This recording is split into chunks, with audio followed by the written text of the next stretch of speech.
Preseason week 1 in the books, getting a chance to see some of these rookie quarterbacks with their new teams in action for the very first time. How did they fare? And some reclamation projects as well around the NFL. All that and more coming up on today's Peacock and Williamson. NFL analyst Brian Peacock and former NFL scout Matt Williamson bring you expert NFL analysis every day in less than 30 minutes.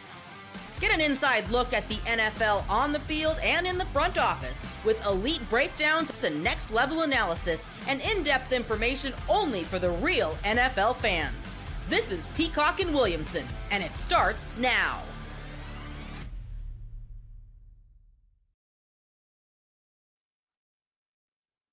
Welcome to the Peacock and Williamson NFL Show. Brian Peacock alongside Matt Williamson at BD Peacock at Williamson NFL. Thanks, everybody, for making us your first listen on the Locked On Podcast Network, your team every day. And we always appreciate when our everydayers out there are hitting that subscribe button on YouTube or wherever you are listening to this podcast so you don't miss an episode. Today's episode of Peacock and Williamson is brought to you by LinkedIn Jobs. LinkedIn Jobs helps you find the qualified candidates you want to talk to faster. Post your job for free at linkedin.com/LockedOnNFL. That's linkedin.com/LockedOnNFL to post your job for free. Terms and conditions apply. All right, Matt, let's start with those rookie quarterbacks. Should we just go down the draft order and start with Caleb Williams and the Chicago Bears? And it was my biggest takeaways. And, in a week of preseason football, I think it's the natural place for us to start is with those new quarterbacks in new places. And it's always fun to see how everyone looks in their new uniforms and see how ready these guys look. And I think when you talk about Caleb Williams, the number 1 pick in the NFL draft, is he a generational quarterback? I don't know. But I think he passed his first test with flying colors. Tend to agree, and I definitely want to get into him here in a minute. But I still am kind of shocked, that we've had this 17-game schedule, 3-game preseason now for quite a few years, and how differently every team handles it. We have 1 week in the books. Some teams are playing nobody. Some teams are playing Josh Allen and Mahomes for a series. Some guys are splitting the difference and resting a few key guys, so I still find it interesting that there's not yet a preseason formula. I think most coaches around the NFL would like something where they know their ones are going against ones and then their twos are going against twos, because then you get your ones out there, but then they're going against twos. So then it's like, how easy is this to even figure out like exactly what I'm looking at here from an evaluation perspective? And you want to get some work with your good players on other good players. And then on the opposite side of things, if you're just throwing out your twos and your threes right away and they're going against ones, well, they're going to have a rough time. And so it would be nice for an evaluation, and I think that's why they do these joint practices, because they have more control of who's playing against who and what they're trying to run and work on than the preseason games. It would probably be beneficial for us. It'd be beneficial for the teams to kind of have this thing figured out a little bit more. And it used to be dialed in with the 4 preseason games, and it's completely all over the place now with the 3 preseason. All over the place. So along those lines, I don't want to get these quarterbacks for sure. But Thursday, I am going to Bills Steelers joint practice, which is not open. So I can't tell you formations and things, but I'll certainly tell you the nature of it. And 30 of the 32 teams are doing a joint practice this year. That's the most ever. And a lot of talk, just asking people around here, is it's going to be very special teams driven, which makes all the sense in the world with the kickoff rule. And, they apparently all the kickoff stuff that they do in these joint practices, they have to send to the league just because the league wants to see what people are doing. And watching all these preseason games this first week, there wasn't a lot of trickeration or anything exciting on the kickoffs, but I think there will be in the joint practices, and they'll also do some situational stuff. I think some people around here, at least, and I assume the other teams are this way, think the joint practice might be more useful than the preseason game against the Bills. The number 1 takeaway as far as the kickoff goes that I had was that the coverage units are at a huge advantage, because we talked about how this might look like a little bit of a run play type of a style of return. Well, the offensive players aren't even looking at the coverage guys. They have their heads turned back and looking at the return guy, waiting for him to catch it. That guy catches the ball, they turn back around, And the Gotta find my coverage guy. units have a head start and are already on top of them. And so it's the opposite advantage that a normal offensive line would have and an offense has against a defense, knowing the snap count can fire off the ball. Those coverage or the return units can't fire off the ball. They're at an immediate disadvantage. And a lot of guys don't even get hands on someone before they're already blown right past them. And so for that's the number one thing that I saw that thwarted a lot of returns. And there was a couple big returns. And yeah, there's all of a sudden a lot of space if you can get by the first wave and you can get at somebody to miss a tackle or someone blows an assignment.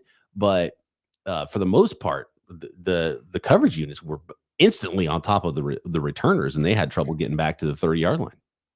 I thought the same thing. You said it better than I would have, but I kind of thought that too. I'm like, that 5 yards gap between like the O line and D line is almost not enough. That's like one big step or two big steps. By the time they flip their head around, those blockers are catching as opposed to delivering a blow, and they're just trying to get whatever piece of them they possibly can. So that would worry. Caleb Williams, he had a couple of highlight plays, and I'm sure everyone out there has seen them. He only had 7 pass attempts for 95 yards. He had a 101.8 passer rating. Did not throw a touchdown. Wasn't out there a whole lot. A lot of these guys weren't out there a lot. But so there's multiple takeaways I have in those 7 dropbacks, Matt. Number one was the screen pass. And that just showed his ability. It wasn't like he just all of a sudden found the check down and made a play, which is what a lot of people were billing it as. It was a called screen. But his ability to find the player, get the ball out with a funky platform, and then protect himself from getting hit, I think just showed his natural ability, his instincts. And you saw it again, his ability to run, move, find where he wants to go with the ball, have the awareness of what's going on around him, where he needs to deliver the ball, and then deliver it accurately. And his rollout on the move, throwing a dart to the right sideline, was a perfect example of that as well. And those were the 2 big highlight plays. Maybe you could say he bailed out of some clean pockets, and I think we saw that from a lot of the rookie quarterbacks. And, this is his first NFL game action, but overall you see him play and you're like, if you're a Bears fan, you're super excited about what you saw out there.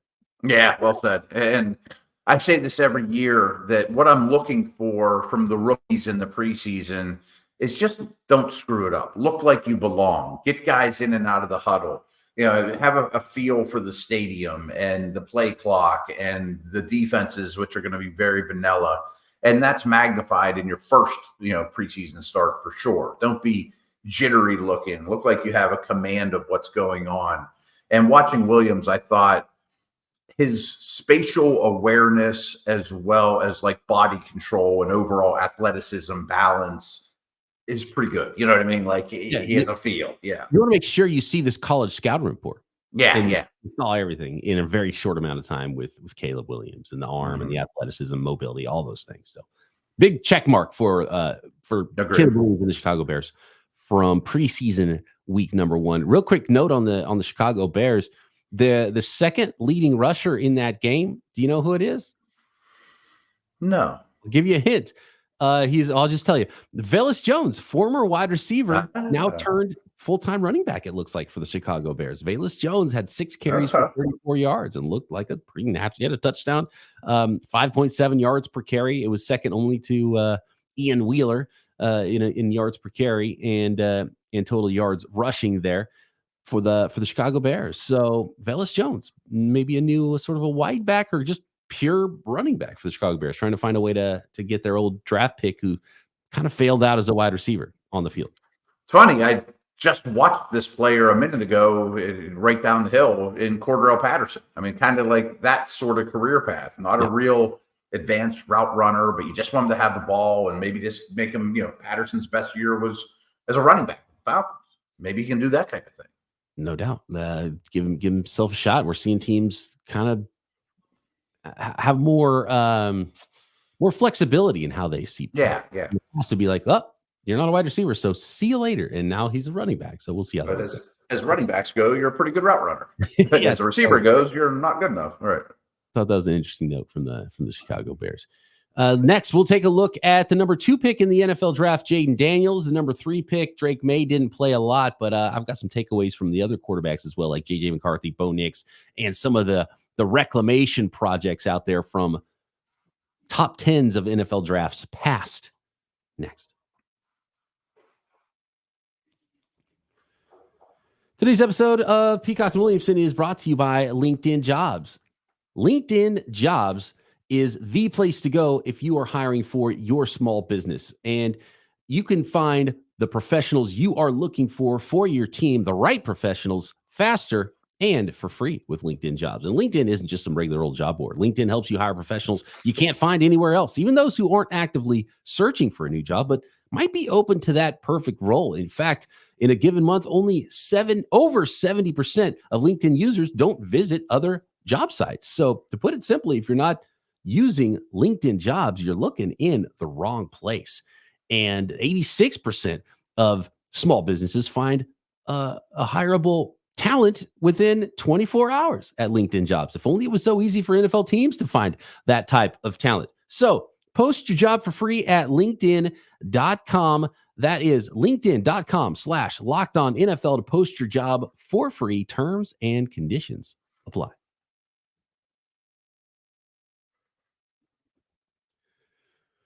Jayden Daniels, another player that didn't play a ton for the Washington Commanders, but had some highlights of his own and in a lot of ways passed a huge, big first test. And really, it was using his legs. You saw that athleticism scampering in the end zone for a touchdown, but really it was the quick trigger on being aggressive with the throws, seeing a guy that had a half a step down the field and dropping one in the bucket deep down the field to Dyami Brown. It was a perfect throw. Really nice catch in a small window for Dyami Brown as well. And again, much like Chicago Bears fans, Washington Commanders fans are probably pretty happy about what they saw, even though it was only 2 of 3 passing for Jayden Daniels on that drive for 45 yards. Yeah, and I think it could be a long year for that team as a whole. Step one of rebuilding, new owner, all that good stuff, new coach, new quarterback. And I know this is reactionary, but I moved him from my 11th ranked quarterback in fantasy to my 9th watching him. I haven't seen him play in a while, and you're like, oh yeah, I forgot how he can really run and how dynamic and twitchy he is and pretty deep balls and things like that. Seeing him live again just refreshed what you thought, like you said to start the show. It reaffirmed the scouting report. He's also really skinny. Really skinny. And that's really it makes it look even more so with the new helmets because he's got a really big helmet too. So he just looks like a bobblehead. Yeah. Yeah, it looked like a bobblehead. You remember those when you were a kid, the erasers that go on your pencil, but they're like the big erasers that go over the regular eraser. That's what he looks like running around on a football field. He's yellow. That scares the heck out of me. Yeah, it really does. Yeah, and he doesn't protect himself that well. Another famously pretty narrow athletic quarterback, Lamar Jackson, has been amazing throughout his career, especially early in his career, not taking hits. Jayden Daniels doesn't really have that. He's not really wired that sort of a way. He'll take some hits. So that is the one thing that it worries me that might derail him early. But from a quarterback standpoint, loved what I saw out there from him in very short work. Obviously, a lot more to go because there's a lot of young quarterbacks that look good in preseason and then get against a team that's scheming against them and starts to have some problems. But liked what I saw out there from Jayden Daniels. I do think that's a big difference between him and Lamar's really difficult to get a hard hit on. He is a very great feel for the entire field, and he'll start and stop and somebody will fly by him Maverick, he is allowed that kind of stuff and then protects himself and gets down, so his vision and his feel for running the football, I think, is better than Daniels right now. And his 3 pass attempts in one series, you got a lot more to watch than Drake May's 2 for 3 passing for 19 yards in his first series. He just felt so quick. He was in and out of the game. But Matt, I don't know if you are surprised by this or not. The quarterback that leads all rookies in passer rating through the first preseason game is Joe Milton, who was 4 of 6, ran around, threw a touchdown pass. And we've talked a little bit about this game. The other takeaway from this game is that the quarterback on the other side from Thursday's preseason matchup with the Patriots and the Carolina Panthers, Bryce Young, didn't play at all. And that baffles me. I think we talked about that Friday. They rested 31 of their best players. I think you're overshooting where you are as a franchise, Carolina. But I'm sure this Joe Milton stuff will be fun to talk about in preseason. I'm sure it's really fun to talk about in preseason camp, but I don't think he's going to Kirk Cousins, RG3, same draft class, be the better player or anything like Yeah. that. You know what I mean? No, I Like, don't think so. that's chill, you know. But clearly they liked him enough and they were doing work on Yeah. quarterbacks. And like, well, this guy's still here. We're going to draft him because there's just too much physical ability here if we can rein that in. And it was I fun. wonder if they could dump Bailey Zappi for a pick or something. I mean, now they got 4 guys that probably should make the team. That's a good point. Yeah. And there's probably going to be some teams out there that are looking for backup quarterbacks. Mhm. What about J.J. McCarthy? Started a little bit slow and then all of a sudden started to throw balls all over the place. Got a lot more work. He was 11 of 17 passing in this game, coming in after Sam Darnold. So just a ton of work with the twos. He threw 2 touchdowns. He threw an interception, 188 yards. He had the second best passer rating, 116.8 among rookie quarterbacks, and had the beautiful deep throw touchdown pass down the left sideline. And I came away pretty impressed with J.J. McCarthy, and I like that they gave him a lot of work too. I like the skill set. I think he throws the ball well. I mean, I think he's getting better. I think he's got a long way to go, but he's a little younger than some of these guys. Now, it's always tough to decipher situation versus player, especially in the preseason. And I think this goes for Bo Nix as well with Sean Payton and McConnell with the Vikings. They're so quarterback friendly against vanilla defenses. It would almost be a red flag to me if they didn't look good. But they more than passed the test. You know what I mean? McCarthy, I thought, played really well, but so did Darnold. You know, like, are they both good? If they look super hesitant and then you start to be like, okay, well, yeah, this guy might need a lot more time, and you can definitely see where, man, you know, J.J. McCarthy might be ready at some point in his rookie season to play, and it doesn't look like way too fast for him. No, not at all. But again, this is preseason week 1, but it's an important first step, and I think all these quarterbacks so far have passed the step, whereas you didn't come away thinking like, oh my God, he did not look ready at all for anything near NFL speed. Yep, I think that's 100% true. So my biggest thing coming away with all of these quarterbacks, and sorry, I almost skipped over Michael Penix as well, who looked very good, and the mobility with all these guys. They all can move. Yeah. Bo Nix was running around out there. They were calling run plays for Bo Nix, which surprised me a little bit because you don't want to get your young rookie quarterback hurt or anything like that. But there was, designed runs. He was moving around. I thought of all of them. Bo Nix, even though his stat line looks really good, 15 of 21 passing, 125 yards. He had a touchdown, 102.3 rating. I did like that he was throwing, in timing, but it looked very different than the other quarterbacks. The other quarterbacks wowed me. With Bo Nix, it was like, oh, cool. Just some mobility. He missed some throws and it looked a little bit, he was the opposite of hesitant. He almost like was moving too fast, I think, a little bit. Frenetic, yeah. And like, marched down the field, but it was like, quick out. A lot of quick game. Yeah, and it wasn't like big throws or any like wow moments. So it looked solid. And it was clear that it was like, okay, this is a Sean Payton timing based quarterback. Yeah, exactly. I mean, there's going to be a lot of throws to running backs, a lot of quick game, but I do think his mind is quick that way. And your point about athleticism certainly is true. Like, no one looks at it this way, but I think Drake May is the second best athlete of this group. I mean, like in terms of just athletic gifts, but none of them are lacking at all. And Penix is the one that plays the least athletic, but ran like a 4.4. Yeah, he might have some of the most straight line speed, but his arm too was what is wow. In that in the preseason game against the Miami Dolphins. The ball just comes out, it's like boom, and it's on you, and I love seeing that. So just arm accuracy, and again, another quarterback passed the test, and you're thinking, man, Michael Penix might be able to play somewhat early in his NFL career. He played a lot of college football. He's an older prospect. He was 9 of 16 passing, 104 yards. 76 quarterback rating there. But obviously they have Kirk Cousins. So, I mean, you're going to wait 2-3 years for Michael Penix. I don't know. But again, another quarterback that passed the test. Just love the way the ball came out of his hands. I say he generates easy velocity. I mean, it comes out hot, that he can thread a needle, and he is a gifted passer for sure. And those lefties still look a little weird to me, but that's such as life, Yeah, whatever. It's always going to look a little funky.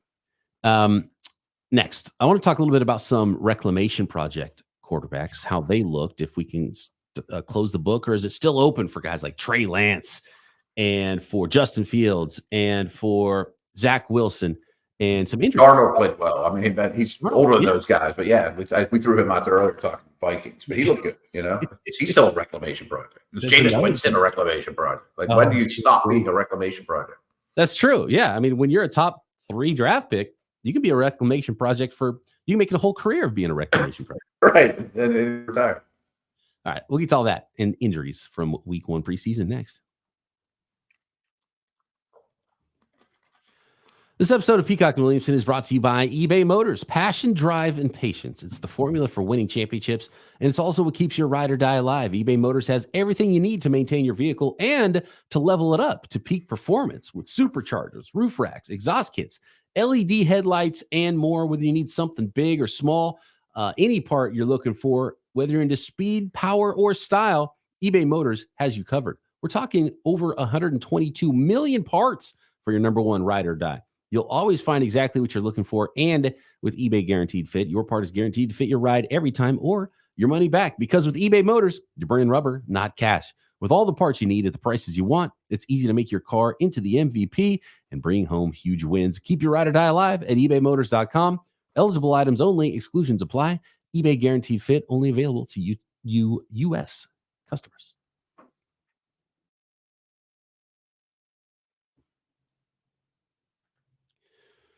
So Tre Lance finally, after a year, got his first game action with the Dallas Cowboys. And he looked big. He looked athletic. Arm looked fine. But he was extremely hesitant, Matt. He looked like he was getting his first ever NFL action as a rookie. And I know he hasn't played a lot of football, but how hesitant he was. Drop back, look around. All right, I'm going to take off.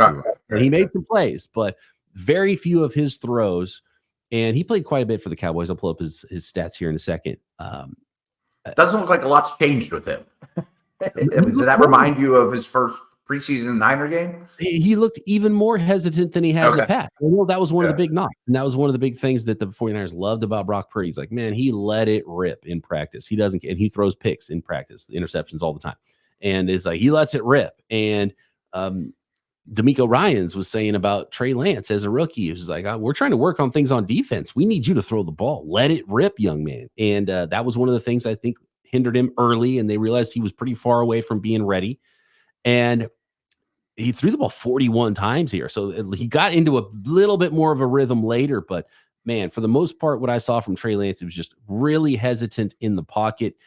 25 of 41 passing. So he needed all of that. And, we'll see what it looks like in the next couple of preseason games. He's going to get a lot of work. And it's the thing he needs the most is reps. But he looked like a quarterback. He didn't have a lot of reps. And just very hesitant out there. So that's not great for him. But at least he didn't throw 5 interceptions like Stetson Bennett, or 4, interceptions like Stetson Bennett.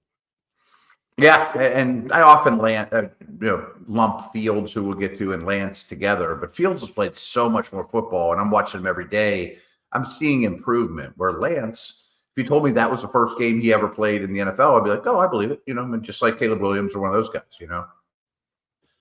How did Justin Fields look? I know there was the 2 fumbles. They were center quarterback exchange. So it wasn't the I got sacked and then fumbled, or was running the ball and not holding the ball. Was that on the quarterback? Was it on the center? And aside from that, how did he look with clearly the thing we've talked about that he needs to fix is throwing with more timing? Yeah, a couple notes on him is most folks around here are blaming him for the quarterback center exchanges, whatever. I mean, they'll get that figured out. I mean, they're not going to fumble 2 snaps a quarter or whatever going forward. Moved the football well, and they sat a couple guys, of course, but he's consistently getting better.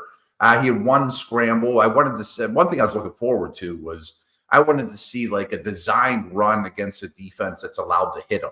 Like around here, he takes off and then everybody just backs off. He can't hit the quarterback. Like, I'm excited for him to show us how good of a runner you really are. But the real note, BP, you're going to like this. This is a time-honored Steeler training camp tradition. Justin Fields is your Pittsburgh Steelers home run champion. The baseball field here, about 20 guys participated.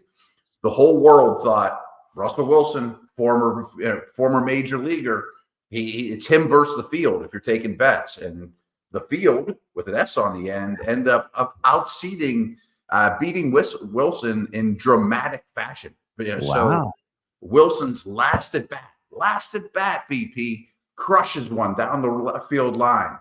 It's going, and it just tails foul for his 10th out instead of winning the crown. So Fields walks away with this black and gold bat that they give out to the champ, and he brings it to practice today, and everyone cheers. And from all accounts, if they did it 10 times, Wilson probably would have won 8 of them, but not today.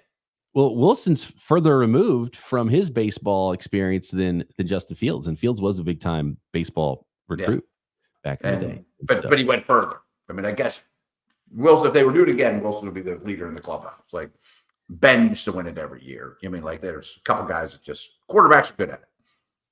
Who's going to win the starting job? Wilson. Okay. Wilson's starting to run with the ones, but Fields gets a lot of reps with the ones still. He was 5 of 6 passing, and he threw a couple of passes with timing. So that's kind of the thing. And getting better. If you keep getting better, eventually he's probably going to be pretty good. I don't know. We'll see. We'll find out. I'm conflicted because you watch Wilson and he's a better quarterback. But if I'm asking the Falcons, a week 1 team, who'd you rather play against? They might be like Wilson. And going back, so watching those few snaps that Justin Fields took, his pass attempts, if you take the fumble, with the fumbles in, you're watching it real time, you're like, oh, this is a disaster. But then you take those out, it's like, it wasn't that bad. There was a lot of chunk plays. They moved the ball well, and then they shot themselves in the foot with the fumbled punt and stuff like that. You know, there's a lot of like dumb mistakes, you know. Let's see where we are. Are we at Zach Wilson? I think the biggest take from Zach Wilson, he didn't look amazing or especially awful, but he's running the 3rd team, and there's not been good reports from him for camp out of Denver, and so he's behind Stidham and behind the rookie. I don't know what kind of reclamation you're going to do there if you're Zach Wilson, but I don't think I saw it. Like, oh, he's awful. He didn't throw 4. Stetson Bennett every time he dropped back just threw the ball to the other team. Like that was. It was like almost I was rooting for more interceptions. Like this is fun. He just keeps chucking it to the other team. It's amazing. They might need to look into or a Zappy or so. I don't know. I mean, he's the direct backup to Stafford, right? Or Garoppolo's there. Jimmy's there. I'm sorry. Got 2 games, but so as long as Stafford. I mean, if Stafford, it doesn't matter if it's 2 games or week 10 or whatever. If Stafford gets hurt, like I don't know if there's any team that's got more riding on one guy than the Rams and Stafford. Yeah, good point. But I wonder if Bennett's even a league a year from now. Sterno collarbone. Wait. No. What was the injury for Marquise Brown? Yeah, Marquise Brown's injury, and 4 to 6 weeks. I don't think I've ever heard of that injury. Is sternoclavicle? That's what it was. So it's the clavicle where it connects to the sternum, I believe, was dislocated, and so that's a month-long thing. And apparently Andy Reid said he's not sure about week 1 for Marquise Brown. Suffered a sternoclavicular joint dislocation and had to go to the hospital for it. I mean, the clavicle is the bone that's easiest to break in the body. I guess that's right where it meets the sternum. So does that mean it's like flopping around? I hope not. Yuck. I don't know. Because this way go get it, go get hospitalized to get that thing locked back into place and stable. Yeah, there's no cast for it or anything like that. But it sounds like he's unlikely for week 1. Do we know if Rashee Rice is getting suspended or not, or do we have the vibe is that he's not going to get suspended, which is pretty surprising. But that's what was a report, a few weeks ago that that ownership with the Chiefs felt like there was not going to be league discipline there. Okay. So they'll be okay for a little while. I mean, between him and Worthy and Kelsey and those guys, I would think they'll be fine. But there's still time, though. I don't think the league could definitely still bust out. They are. They can do whatever, right? Yeah, but at any point in the next few weeks. Not a ton of injuries, though. I mean, a couple here and there, and your Niners lost a corner, and this guy that was kind of roster bubbly anyway, with a broken forearm. So they put Ambry Thomas on IR. Kyle Hamilton got hurt.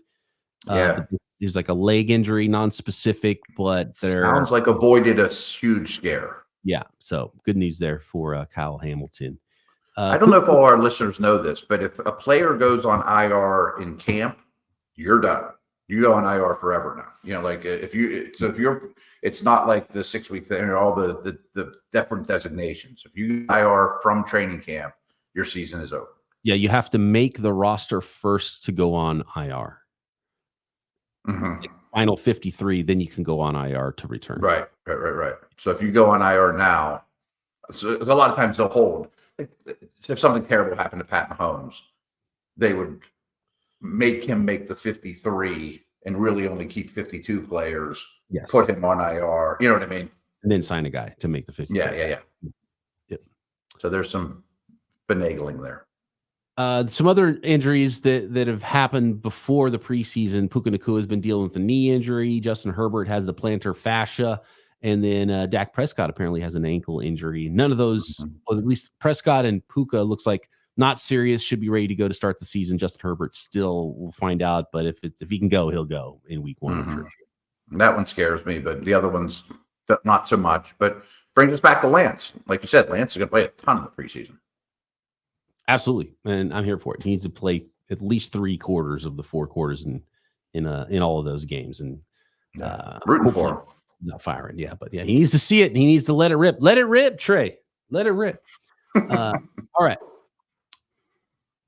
That does it for this episode of Peacock and Williamson. Appreciate all of our everydayers out there. For your second listen, check out Locked On Fantasy Football, Locked On Dynasty as well, getting you ready with strategies for your league-winning success in fantasy football this year. Part of the Locked On Podcast Network, your team every day. Matt and I back tomorrow right here, Peacock and Williamson.